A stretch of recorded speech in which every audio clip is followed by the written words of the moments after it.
पूछेली आपन फुआ आपन फूफा से बात जी, कैसे कैसे होला हमरा बाबू के हरदिया जी,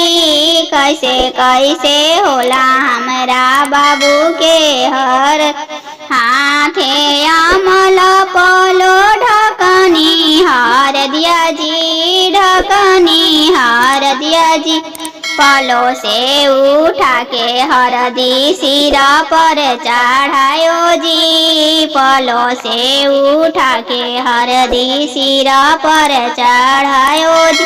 पूछली आपन दीदी आपन जीजा से बात जी, आपन जीजा से बात जी, कैसे कैसे होला हमरा बाबू के हरदिया जी, कैसे कैसे होला हमरा रामा के हरदिया जी,